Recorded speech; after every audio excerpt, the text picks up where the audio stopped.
Kiiza Besigye okuronda Akaruuru mu disiturikiti ya Mbarara yaakutandikira muri Rwampara aha kishaayi kya Kabatanagi omu gomborora ya Mwizi. Besigye ashendekyereziibwe ceyamaani wa FDC Omuri Mbarara katembeya kandi yaajumirira omuze gwokuguririra abantu okuteera Akaruuru. Esente zibabeyibireho sente zanyu omu Karuuru nkaka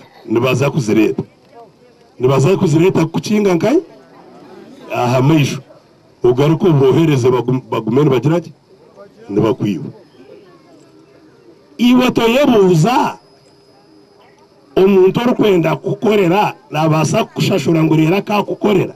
Besigye yagumizamu yazo mu gomborora ya Bugamba ahi yashanga polisi bakumira irwariro ekintu kyagira ngo ekini cyoreka ngo government eremerwe kwisya abantu obuhereza bakwibira karyawo tukabantu rwana ng'umunyaruganda agaruka neki irakariye n'obushoborozi bwo muyihangariye abene we yatwera mwekira ko muyihangomu omwebembeza bahansi w'abantu ba Uganda akorecha abantu barukugira ati barukwenda kuyarwo mu Bugamba. Besigye yaza omuri kashaayi aha kishaayi kya Rubindi hamwe na Mwizi bwera kandi abantu bamuha ebintu bitari mwe na bimwe ebirumwe mbuzi na sente niko kugumizamu akaza omuri biharwe.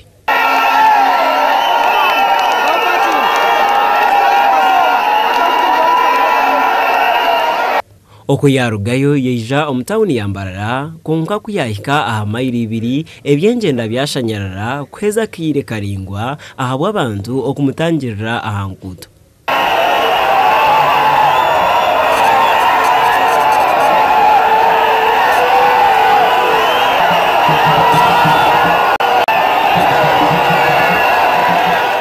Omutawuni ya Mbarara nabwo abantu baba barubingi kandi bamushendekereza mpaka aharboma ahi Yaakora kampini yaaba nekira y'obuhango.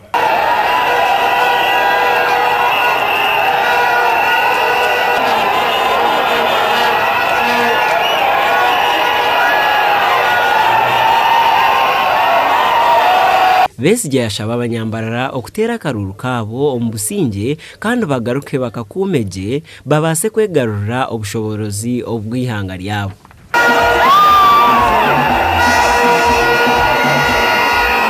Besigye yagamba aha kyokuta etawuni ya Mbarara kugihindura site obwagumize ngu hashemerire kubanza habaho entebekanisa nungi bitu kutari kuraganisa kwonka. Yaaba torinwe ahabwa presidenti Besigye yaraganisa kwija kutandikaho amakorero na munonga ag'ebyobuhingi n'oburiisa. Ndi Michael Tumwakire abwa TV West agacenjuru.